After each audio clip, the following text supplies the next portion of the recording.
ਮੇਰੇ ਪਤੀ ਰੋਜ਼ਾਨਾ ਸ਼ਹਿਰ ਤੋਂ ਮੇਰੇ ਲਈ ਜਲੇਬੀ ਲੈ ਕੇ ਆਉਂਦੇ, ਜਿਸ ਨੂੰ ਮੈਂ ਬੜੇ ਸ਼ੌਕ ਨਾਲ ਖਾਂਦੀ। ਪਰ ਉਸ ਤੋਂ ਬਾਅਦ ਮੈਨੂੰ ਹੋਸ਼ ਨਹੀਂ ਰਹਿੰਦਾ ਸੀ। ਸਵੇਰੇ ਉੱਠਦੀ ਤੇ ਕੱਪੜੇ ਗਿੱਲੇ ਹੁੰਦੇ। ਫਿਰ ਇੱਕ ਦਿਨ ਮੈਂ ਪਤੀ ਦੀਆਂ ਲਿਆਂਦੀਆਂ ਜਲੇਬੀਆਂ ਸੁੱਟ ਦਿੱਤੀਆਂ ਤੇ ਸੌਣ ਦਾ ਬਹਾਨਾ ਕਰਕੇ ਸੌਂ ਗਈ।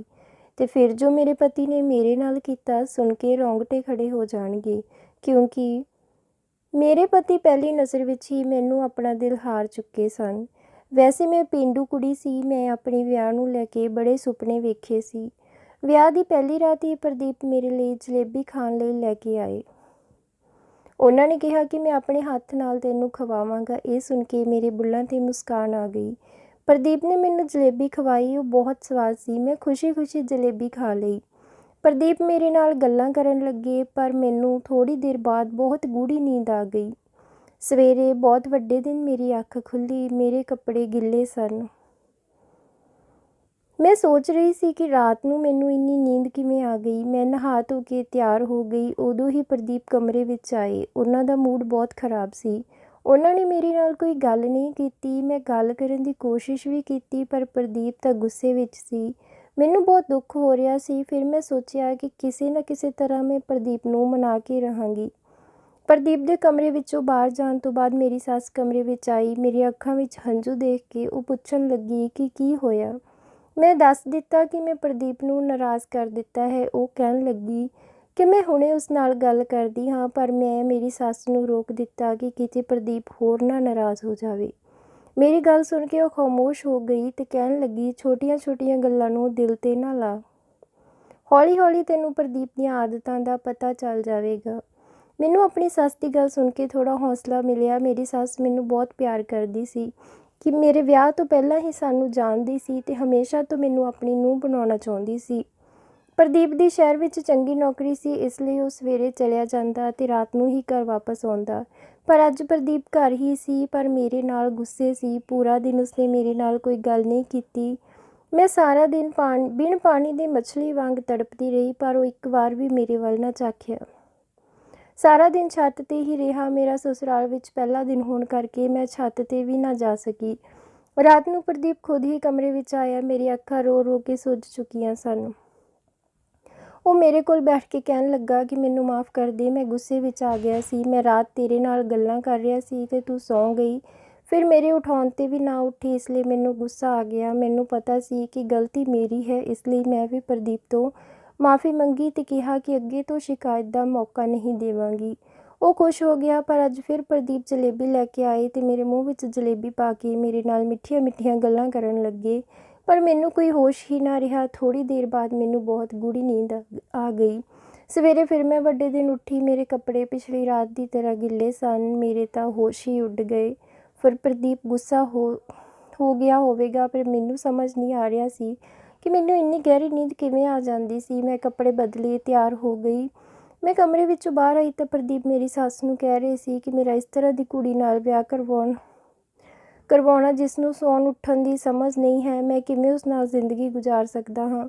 ਉਸ ਕੋਲ ਤਾਂ ਸਵੇਰੇ ਵੀ ਸਮੇਂ 'ਤੇ ਉੱਠਿਆ ਨਹੀਂ ਜਾਂਦਾ। ਹੁਣ ਤੱਕ ਸੌਂ ਰਹੀ ਹੈ। ਜੇ ਅਜਿਹਾ ਹੀ ਚੱਲਦਾ ਰਿਹਾ ਤਾਂ ਮੈਂ ਜ਼ਿਆਦਾ ਦਿਨਾਂ ਤੱਕ ਉਸ ਨੂੰ ਬਰਦਾਸ਼ਤ ਨਹੀਂ ਕਰ ਸਕਾਂਗਾ। ਪ੍ਰਦੀਪ ਦੀਆਂ ਗੱਲਾਂ ਸੁਣ ਕੇ ਮੈਂ ਤਾਂ ਘਬਰਾ ਗਈ। ਮੈਂ ਸੋਚ ਵੀ ਨਹੀਂ ਸਕਦੀ ਸੀ ਕਿ ਉਸ ਦਾ ਰਵੱਈਆ ਇੰਨਾ ਸਖਤ ਹੋਵੇਗਾ। ਮੈਂ ਚੁੱਪਚਾਪ ਰਸੋਈ ਵਿੱਚ ਚਲੀ ਗਈ। ਮੇਰੀ ਸੱਸ ਸਵੇਰ ਤੋਂ ਕੰਮਕਾਜ ਵਿੱਚ ਲੱਗੀ ਹੋਈ ਸੀ। ਹੁਣ ਮੈਨੂੰ ਆਪਣੇ ਆਪ 'ਤੇ ਗੁੱਸਾ ਆ ਰਿਹਾ ਸੀ। ਮੇਰੀ ਸੱਸ ਨੇ ਘਰ ਦਾ ਸਾਰਾ ਕੰਮ ਕਰ ਦਿੱਤਾ ਸੀ। ਸ਼ਾਇਦ ਇਸ ਲਈ ਪ੍ਰਦੀਪ ਇੰਨਾ ਗੁੱਸਾ ਸੀ। ਉਹ ਫਿਰ ਛੱਤ 'ਤੇ ਜਾ ਚੁੱਕਿਆ ਸੀ, ਕਿਉਂਕਿ ਉਸਨੂੰ ਪਤਾ ਸੀ ਕਿ ਮੈਂ ਛੱਤ 'ਤੇ ਨਹੀਂ ਜਾਵਾਂਗੀ। ਮੈਂ ਸਾਰਾ ਦਿਨ ਰੋਂਦੀ ਰਹੀ। ਜਿਸ ਵਿਆਹ ਲਈ ਮੈਂ ਇੰਨੇ ਸੁਪਨੇ ਸਜਾਏ ਸੀ, ਉਹ ਸਾਰੇ ਟੁੱਟਦੇ ਹੋਏ ਨਜ਼ਰ ਆ ਰਹੇ ਸਨ। ਨਾ ਤਾਂ ਪ੍ਰਦੀਪ ਪੂਰੀ ਤਰ੍ਹਾਂ ਮਿਲਿਆ ਤੇ ਨਾ ਹੀ ਮੈਂ ਉਸਦੇ ਦਿਲ ਵਿੱਚ ਜਗ੍ਹਾ ਬਣਾ ਪਈ। ਪ੍ਰਦੀਪ ਦੀਆਂ ਗੱਲਾਂ ਤੋਂ ਇਹ ਤਾਂ ਸਾਫ਼ ਹੋ ਗਿਆ ਸੀ ਕਿ ਜੇ ਹੁਣ ਮੈਂ ਕੋਈ ਗਲਤੀ ਕੀਤੀ ਤਾਂ ਉਹ ਮੈਨੂੰ ਘਰੋਂ ਕੱਢ ਦੇਵੇਗਾ। ਮੇਰੀ ਮੰਮੀ ਦਾ ਵਾਰ-ਵਾਰ ਫ਼ੋਨ ਆ ਰਿਹਾ ਸੀ ਕਿ ਵਿਆਹ ਤੋਂ ਬਾਅਦ ਪੇਕੇ ਆਉਣ ਦੀ ਰਸਮ ਹੁੰਦੀ ਹੈ, ਅਸੀਂ ਤੈਨੂੰ ਲੈ ਜਾਂਦੇ ਹਾਂ, ਪਰ ਮੈਂ ਬਿਲਕੁਲ ਵੀ ਨਹੀਂ ਜਾਣਾ ਚਾਹੁੰਦੀ ਸੀ, ਕਿਉਂਕਿ ਪ੍ਰਦੀਪ ਤਾਂ ਪਹਿਲਾਂ ਹੀ ਮੇਰੇ ਤੋਂ ਨਾਰਾਜ਼ ਸੀ ਤੇ ਜੇ ਮੈਂ ਪੇਕੇ ਚਲੀ ਜਾਂਦੀ ਤਾਂ ਸ਼ਾਇਦ ਉਹ ਕਦੇ ਵੀ ਮੇਰੇ ਨਾਲ ਗੱਲ ਨਾ ਕਰਦਾ। ਰਾਤ ਨੂੰ ਫਿਰ ਪ੍ਰਦੀਪ ਕਮਰੇ ਵਿੱਚ ਆਇਆ। ਮੈਨੂੰ ਹੈਰਾਨੀ ਹੋਈ, ਅਚਾਨਕ ਉਸ ਦਾ ਗੁੱਸਾ ਸ਼ਾਂਤ ਕਿਵੇਂ ਹੋ ਗਿਆ। ਉਹ ਮੈਨੂੰ ਪੁੱਛਣ ਲੱਗਿਆ ਕਿ ਤੇਰੀ ਮੰਮੀ ਦਾ ਫ਼ੋਨ ਕਿਉਂ ਆਇਆ, ਤਾਂ ਮੈਂ ਸਾਰੀ ਗੱਲ ਦੱਸ ਦਿੱਤੀ। ਤਾਂ ਉਹ ਕਹਿਣ ਲੱਗਿਆ ਕਿ ਇਹ ਤਾਂ ਚੰਗੀ ਗੱਲ ਹੈ, ਤੂੰ ਚਲੀ ਜਾ।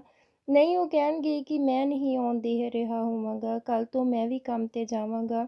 ਸਵੇਰੇ ਜਾ ਕੇ ਰਾਤ ਨੂੰ ਹੀ ਘਰ ਆਵਾਂਗਾ। ਤੂੰ 1 ਹਫ਼ਤੇ ਲਈ ਚਲੀ ਜਾਣਾ। ਮੈਂ ਵੀ ਖੁਸ਼ੀ-ਖੁਸ਼ੀ ਮੰਨ ਗਈ, ਪਰ ਪ੍ਰਦੀਪ ਨੇ ਅੱਜ ਫਿਰ ਮੈਨੂੰ ਜਲੇਬੀ ਖਵਾ ਦਿੱਤੀ।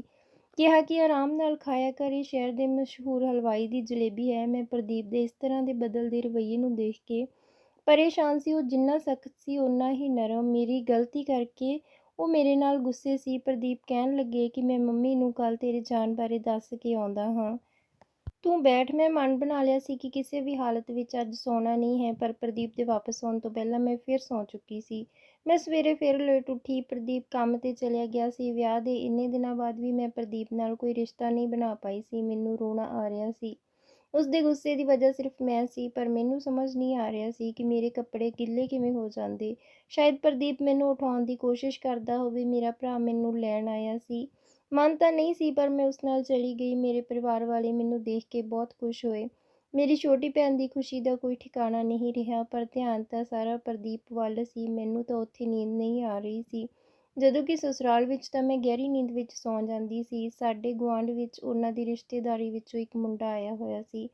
ਉਹ ਪਹਿਲਾਂ ਵੀ ਉੱਥੇ ਆਉਂਦਾ ਰਹਿੰਦਾ ਸੀ। ਉਸਦਾ ਨਾਮ ਪੰਕਜ ਸੀ। ਮੈਨੂੰ ਦੇਖਦੇ ਹੀ ਉਹ ਮੇਰੇ ਪਿੱਛੇ ਘੁੰਮਣ ਲੱਗਾ। ਮੈਂ ਹੈਰਾਨ ਸੀ ਕਿ ਉਸਨੂੰ ਕੀ ਹੋਇਆ। ਮੈਨੂੰ ਘਬਰਾਹਟ ਜਿਹੀ ਹੋ ਰਹੀ ਸੀ। ਪਹਿਲਾਂ ਹੀ ਮੇਰੇ ਤੇ ਪ੍ਰਦੀਪ ਵਿੱਚ ਰਿਸ਼ਤਾ ਠੀਕ ਨਹੀਂ ਸੀ। ਪੰਕਜ ਮੈਨੂੰ ਰੋਕ ਕੇ ਕਹਿਣ ਲੱਗਿਆ, ਮੈਂ ਤੈਨੂੰ ਪਸੰਦ ਕਰਦਾ ਹਾਂ। ਜੇ ਤੂੰ ਕਹੇ ਤਾਂ ਮੈਂ ਤੇਰੇ ਘਰ ਰਿਸ਼ਤਾ ਭੇਜ ਦੇਵਾਂ। ਪੰਕਜ ਦੇ ਇਹਨਾਂ ਸ਼ਬਦਾਂ ਨਾਲ ਤਾਂ ਮੇਰੀ ਜਾਨ ਹੀ ਨਿਕਲ ਗਈ ਸੀ। ਮੈਂ ਉਸਨੂੰ ਗੁੱਸੇ ਵਿੱਚ ਕਿਹਾ ਕਿ ਮੇਰਾ ਵਿਆਹ ਹੋ ਚੁੱਕਿਆ ਹੈ। ਚੰਗਾ ਹੋਵੇਗਾ ਕਿ ਅੱਗੇ ਤੋਂ ਮੇਰੇ ਨਾਲ ਇਸ ਬਾਰੇ ਕੋਈ ਗੱਲ ਨਾ ਕਰੀਂ। ਪੰਕਜ ਨੇ ਕਿਹਾ, ਮੈਂ ਤੈਨੂੰ ਹਮੇਸ਼ਾ ਤੋਂ ਪਿਆਰ ਕਰਦਾ ਸੀ। ਮੇਰਾ ਸ਼ਹਿਰ ਵਿੱਚ ਵਧੀਆ ਘਰ ਹੈ। ਮੈਂ ਤਾਂ ਤੇਰੇ ਨਾਲ ਵਿਆਹ ਕਰਵਾਉਣਾ ਚਾਹੁੰਦਾ ਸੀ। ਮੈਨੂੰ ਕੀ ਪਤਾ ਸੀ ਕਿ ਤੇਰਾ ਵਿਆਹ ਇੰਨੀ ਜਲਦੀ ਹੋ ਜਾਵੇਗਾ। ਮੈਂ ਉਸਨੂੰ ਗੁੱਸੇ ਵਿੱਚ ਕਿਹਾ ਕਿ ਅੱਜ ਤਾਂ ਅਜਿਹੀ ਗੱਲ ਕਹਿ ਦਿੱਤੀ, ਅੱਗੇ ਤੋਂ ਕਦੇ ਨਾ ਕਹੀਂ। ਤੇਰੀ ਇੱਕ ਗਲਤੀ ਮੈਨੂੰ ਬਦਨਾਮ ਕਰ ਸਕਦੀ ਹੈ। ਪੰਕਜ ਬਿਨਾਂ ਕੁਝ ਕਹੇ ਚਲਿਆ ਗਿਆ। ਹਫ਼ਤੇ ਬਾਅਦ ਮੈਂ ਵੀ ਸਸੁਰਾਲ ਵਿੱਚ ਵਾਪਸ ਆ ਗਈ। ਪ੍ਰਦੀਪ ਵੀ ਅੱਜ ਘਰ ਵਿੱਚ ਹੀ ਸੀ। ਉਹ ਮੰਮੀ ਦੇ ਕਮਰੇ ਵਿੱਚ ਸੀ। ਮੈਂ ਕਮਰੇ ਵਿੱਚ ਸਮਾਨ ਰੱਖ ਕੇ ਉਹਨਾਂ ਕੋਲ ਗਈ ਤਾਂ ਮੇਰੀ ਸੱਸ ਦੀਆਂ ਗੱਲਾਂ ਨੇ ਮੈਨੂੰ ਹੈਰਾਨ ਕਰ ਦਿੱਤਾ। ਮੈਂ ਸੋਚ ਨਹੀਂ ਸਕਦੀ ਸੀ ਕਿ ਮੇਰਾ ਘਰ ਉਜਾੜਨ ਵਾਲੀ ਕੋਈ ਹੋਰ ਨਹੀਂ, ਸਗੋਂ ਮੇਰੀ ਆਪਣੀ ਸੱਸ ਹੈ। ਉਹ ਗੁੱਸੇ ਵਿੱਚ ਪ੍ਰਦੀਪ ਨੂੰ ਕਹਿ ਰਹੀ ਸੀ ਕਿ ਮੈਂ ਕਿਹਾ ਸੀ ਤਲਾਕ ਦੇ ਪੇਪਰ ਬਣਵਾ ਕੇ ਰੱਖੀਂ, ਪਰ ਤੈਨੂੰ ਕੁਝ ਹੋਸ਼ ਹੀ ਨਹੀਂ ਹੈ। ਮੈਂ ਖੁਦ ਆਪਣੀ ਅੱਖਾਂ ਨਾਲ ਵੇਖਿਆ ਤੇਰੀ ਪਤਨੀ ਕਿੰਨੀ ਗਲਤ ਹੈ, ਪਰ ਤੇਰੀਆਂ ਅੱਖਾਂ 'ਤੇ ਪੱਟੀ ਬੰਨ੍ਹੀ ਹੋਈ ਹੈ। ਪ੍ਰਦੀਪ ਕਹਿ ਰਿਹਾ ਸੀ ਕਿ ਮਾਂ, ਮੇਰੇ ਲਈ ਉਸਨੂੰ ਛੱਡਣਾ ਮੁਸ਼ਕਿਲ ਹੈ। ਉਹ ਮੇਰੀ ਪਤਨੀ ਹੈ। ਪਰ ਮੇਰੀ ਸੱਸ ਮੇਰੀਆਂ ਬੁਰਾਈਆਂ ਕਰ ਰਹੀ ਸੀ। ਮੈਨੂੰ ਸਮਝ ਨਹੀਂ ਆ ਰਿਹਾ ਸੀ ਕਿ ਇਹ ਸਭ ਕੀ ਹੋ ਰਿਹਾ ਹੈ। ਮੇਰੀ ਸੱਸ ਤਾਂ ਮੈਨੂੰ ਇੰਨੇ ਚਾਅ ਨਾਲ ਵਿਆਹ ਕੇ ਲਿਆਈ ਸੀ, ਫਿਰ ਉਹ ਮੇਰਾ ਤਲਾਕ ਕਿਉਂ ਕਰਵਾਉਣਾ ਚਾਹੁੰਦੀ ਸੀ। ਜਦੋਂ ਕਿ ਪ੍ਰਦੀਪ ਮੇਰੀ ਖਾਤਰ ਮਾਂ ਨਾਲ ਲੜ ਰਿਹਾ ਸੀ, ਮੈਂ ਪੂਰੀ ਤਰ੍ਹਾਂ ਉਲਝ ਚੁੱਕੀ ਸੀ। ਰਾਤ ਨੂੰ ਪ੍ਰਦੀਪ ਜਦੋਂ ਕਮਰੇ ਵਿੱਚ ਆਏ, ਉਹ ਅੱਜ ਵੀ ਜਲੇਬੀ ਲੈ ਕੇ ਆਏ, ਪਰ ਮੇਰਾ ਜਲੇਬੀ ਖਾਣ ਦਾ ਮਨ ਨਹੀਂ ਸੀ, ਇਸ ਲਈ ਮੈਂ ਫੜ ਕੇ ਇੱਕ ਪਾਸੇ ਰੱਖ ਦਿੱਤੀ। ਪ੍ਰਦੀਪ ਨੂੰ ਮੰਮੀ ਨੇ ਕਿਸੇ ਕੰਮ ਲਈ ਆਵਾਜ਼ ਲਗਾਈ ਤਾਂ ਉਹ ਕਮਰੇ ਵਿੱਚੋਂ ਬਾਹਰ ਚਲੇ ਗਏ। ਮੈਂ ਜਲੇਬੀਆਂ ਦਾ ਲਿਫਾਫਾ ਛੁਪਾ ਦਿੱਤਾ, ਕਿਉਂਕਿ ਮੈਂ ਖਾਣਾ ਨਹੀਂ ਚਾਹੁੰਦੀ ਸੀ, ਅਤੇ ਮੈਂ ਅੱਖਾਂ ਬੰਦ ਕਰਕੇ ਪੈ ਗਈ। ਜਦੋਂ ਪ੍ਰਦੀਪ ਕਮਰੇ ਵਿੱਚ ਵਾਪਸ ਆਏ ਤਾਂ ਮੇਰੀ ਤਾਂ ਜਾਨ ਹੀ ਨਿਕਲ ਗਈ। ਜੋ ਮੈਂ ਦੇਖਿਆ, ਮੈਨੂੰ ਆਪਣੀਆਂ ਅੱਖਾਂ 'ਤੇ ਯਕੀਨ ਨਹੀਂ ਹੋ ਰਿਹਾ ਸੀ। ਪ੍ਰਦੀਪ ਨੇ ਮੇਰੇ 'ਤੇ ਪਾਣੀ ਦਾ ਜੱਗ ਭਰ ਕੇ ਪਾ ਦਿੱਤਾ। ਮੈਂ ਅੱਖਾਂ ਨਹੀਂ ਖੋਲ੍ਹੀਆਂ। ਮੈਂ ਦੇਖਣਾ ਚਾਹੁੰਦੀ ਸੀ ਕਿ ਪ੍ਰਦੀਪ ਨੇ ਅਜਿਹਾ ਕਿਉਂ ਕੀਤਾ। ਫਿਰ ਪ੍ਰਦੀਪ ਕਿਸੇ ਨੂੰ ਆਵਾਜ਼ ਦੇ ਕੇ ਕਹਿਣ ਲੱਗੇ ਕਿ ਅੰਦਰ ਆ ਜਾਓ, ਇਹ ਪੂਰੀ ਤਰ੍ਹਾਂ ਬੇਹੋਸ਼ ਹੋ ਚੁੱਕੀ ਹੈ। ਥੋੜ੍ਹੇ ਸਮੇਂ ਬਾਅਦ ਇੱਕ ਖੂਬਸੂਰਤ ਕੁੜੀ ਮੇਰੇ ਕਮਰੇ ਵਿੱਚ ਆਈ। ਉਹ ਬੈੱਡ 'ਤੇ ਪ੍ਰਦੀਪ ਨਾਲ ਬੈਠ ਗਈ। ਉਹਨਾਂ ਨੂੰ ਇਸ ਤਰ੍ਹਾਂ ਇਕੱਠੇ ਦੇਖ ਕੇ ਮੇਰੇ ਤਾਂ ਸਾਹ ਹੀ ਸੁੱਕ ਗਏ। ਇਸ ਤੋਂ ਜ਼ਿਆਦਾ ਮੈਂ ਬਰਦਾਸ਼ਤ ਨਹੀਂ ਕਰ ਸਕਦੀ ਸੀ, ਇਸ ਲਈ ਮੈਂ ਉੱਠ ਕੇ ਬੈਠ ਗਈ। ਮੈਨੂੰ ਜਾਗਦਾ ਦੇਖ ਕੇ ਉਹ ਦੋਨੋਂ ਹੈਰਾਨ ਹੋ ਗਏ, ਪਰ ਮੇਰੇ ਅੰਦਰ ਸਵਾਲਾਂ ਦਾ ਤੂਫਾਨ ਉੱਠ ਰਿਹਾ ਸੀ। ਮੈਂ ਪ੍ਰਦੀਪ ਨੂੰ ਪੁੱਛਣ ਲੱਗੀ ਕਿ ਇਹ ਕੁੜੀ ਕੌਣ ਹੈ, ਸਾਡੇ ਕਮਰੇ ਵਿੱਚ ਇਸ ਤਰ੍ਹਾਂ ਕਿਵੇਂ ਆ ਗਈ। ਪ੍ਰਦੀਪ ਕਹਿਣ ਲੱਗਿਆ, ਇਹ ਮੇਰੀ ਪਤਨੀ ਨੇਹਾ ਹੈ। ਮੈਂ ਕਦੇ ਵੀ ਤੇਰੇ ਨਾਲ ਵਿਆਹ ਨਹੀਂ ਕਰਵਾਉਣਾ ਚਾਹੁੰਦਾ ਸੀ, ਪਰ ਮੰਮੀ ਨੇ ਜ਼ਬਰਦਸਤੀ ਕਰਕੇ ਆਪਣਾ ਵਿਆਹ ਕਰਵਾ ਦਿੱਤਾ। ਆਪਣੇ ਵਿਆਹ ਤੋਂ 2 ਦਿਨ ਪਹਿਲਾਂ ਹੀ ਮੈਂ ਨੇਹਾ ਨਾਲ ਵਿਆਹ ਕਰਵਾ ਲਿਆ ਸੀ, ਤਾਂ ਕਿ ਮੰਮੀ ਆਪਣਾ ਵਿਆਹ ਰੋਕ ਦੇਵੇ, ਪਰ ਮੰਮੀ ਨੇ ਮੇਰੀ ਇੱਕ ਨਾ ਸੁਣੀ। ਉਹ ਮੇਰੇ ਉੱਤੇ ਦਬਾਅ ਪਾਉਣ ਲੱਗੀ ਕਿ ਮੈਂ ਨੇਹਾ ਤੋਂ ਤਲਾਕ ਲੈ ਲਵਾਂ। ਮੈਂ ਨੇਹਾ ਨੂੰ ਛੱਤ ਵਾਲੇ ਕਮਰੇ ਵਿੱਚ ਰੱਖਿਆ ਹੋਇਆ ਸੀ। ਮੈਂ ਜਲੇਬੀ ਵਿੱਚ ਨਸ਼ੇ ਦੀ ਦਵਾਈ ਮਿਲਾ ਕੇ ਤੈਨੂੰ ਦਿੰਦਾ ਸੀ, ਤਾਂ ਜੋ ਤੈਨੂੰ ਨੀਂਦ ਆ ਜਾਵੇ, ਅਤੇ ਹਰ ਰਾਤ ਨੇਹਾ ਨਾਲ ਇਸ ਕਮਰੇ ਵਿੱਚ ਵਕਤ ਗੁਜ਼ਾਰਦਾ ਸੀ। ਨੇਹਾ ਸ਼ਹਿਰ ਵਿੱਚ ਨੌਕਰੀ ਕਰਦੀ ਸੀ, ਇਸ ਲਈ ਮੰਮੀ ਨੂੰ ਲੱਗਦਾ ਸੀ ਕਿ ਉਹ ਇੱਜ਼ਤਦਾਰ ਨਹੀਂ ਹੈ, ਇਸ ਲਈ ਉਹ ਮੈਨੂੰ ਵਾਰ-ਵਾਰ ਨੇਹਾ ਤੋਂ ਤਲਾਕ ਲੈਣ ਲਈ ਕਹਿੰਦੀ ਸੀ। ਹੁਣ ਮੈਨੂੰ ਸਭ ਸਮਝ ਆ ਗਿਆ ਸੀ ਕਿ ਪ੍ਰਦੀਪ ਨੇ ਮੇਰੇ ਨਾਲ ਵਿਆਹ ਸਿਰਫ ਆਪਣੀ ਮੰਮੀ ਕਰਕੇ ਕਰਵਾਇਆ ਸੀ। ਪ੍ਰਦੀਪ ਨੇ ਸਾਰਾ ਸੱਚ ਮੈਨੂੰ ਦੱਸ ਦਿੱਤਾ ਸੀ। ਮੇਰੇ ਕੋਲ ਕਹਿਣ ਲਈ ਕੁਝ ਨਹੀਂ ਬਚਿਆ ਸੀ। ਹੁਣ ਮੈਨੂੰ ਸਮਝ ਆਇਆ ਸੀ ਕਿ ਉਸ ਦਿਨ ਮੇਰੀ ਸੱਸ ਪ੍ਰਦੀਪ ਨੂੰ ਨੇਹਾ ਤੋਂ ਤਲਾਕ ਲੈਣ ਲਈ ਕਹਿ ਰਹੀ ਸੀ। ਮੈਂ ਹੀ ਗਲਤ ਸਮਝ ਲਿਆ ਸੀ। ਮੇਰੀ ਜ਼ਿੰਦਗੀ ਬਰਬਾਦ ਕਰਨ ਪਿੱਛੇ ਮੇਰੀ ਸੱਸ ਦਾ ਹੀ ਹੱਥ ਸੀ। ਉਸਨੇ ਇਹ ਜਾਣਦੇ ਹੋਏ ਵੀ ਕਿ ਉਸਦੇ ਬੇਟੇ ਨੇ ਆਪਣੀ ਪਸੰਦ ਦੀ ਕੁੜੀ ਨਾਲ ਵਿਆਹ ਕਰਵਾ ਲਿਆ ਹੈ, ਫਿਰ ਵੀ ਉਸਦਾ ਵਿਆਹ ਮੇਰੇ ਨਾਲ ਕਰਵਾ ਦਿੱਤਾ। ਮੈਂ ਅਜਿਹੇ ਇਨਸਾਨ ਨਾਲ ਕਦੇ ਵੀ ਨਹੀਂ ਰਹਿ ਸਕਦੀ ਸੀ ਜੋ ਕਿਸੇ ਹੋਰ ਕੁੜੀ ਨੂੰ ਪਸੰਦ ਕਰਦਾ ਹੋਵੇ ਤੇ ਉਸਦੀ ਖਾਤਰ ਕਿਸੇ ਵੀ ਹੱਦ ਤੱਕ ਜਾ ਸਕਦਾ ਹੋਵੇ। ਮੈਂ ਆਪਣਾ ਸਮਾਨ ਪੈਕ ਕਰ ਲਿਆ। ਮੇਰੀ ਸੱਸ ਮੈਨੂੰ ਵਾਰ-ਵਾਰ ਸਮਝਾ ਰਹੀ ਸੀ ਕਿ ਪ੍ਰਦੀਪ ਨੇਹਾ ਨੂੰ ਛੱਡ ਦੇਵੇਗਾ, ਪਰ ਮੈਂ ਉਸ ਇਨਸਾਨ ਨਾਲ ਨਹੀਂ ਰਹਿਣਾ ਚਾਹੁੰਦੀ ਜੋ ਕਿਸੇ ਹੋਰ ਦਾ ਹੋ ਚੁੱਕਿਆ ਹੋਵੇ। ਮੈਂ ਆਪਣੇ ਘਰ ਵਾਪਸ ਚਲੀ ਗਈ। ਕੁਝ ਸਮੇਂ ਬਾਅਦ ਮੈਂ ਪ੍ਰਦੀਪ ਤੋਂ ਤਲਾਕ ਲੈ ਲਿਆ। ਮੇਰੇ ਪਰਿਵਾਰ ਨੇ ਵੀ ਮੇਰਾ ਪੂਰਾ ਸਾਥ ਦਿੱਤਾ। ਮੇਰੇ ਤਲਾਕ ਦੀ ਖਬਰ ਸੁਣ ਕੇ ਪੰਕਜ ਨੇ ਮੇਰੇ ਘਰ ਰਿਸ਼ਤਾ ਭੇਜਿਆ, ਪਰ ਮੈਂ ਇਨਕਾਰ ਕਰ ਦਿੱਤਾ।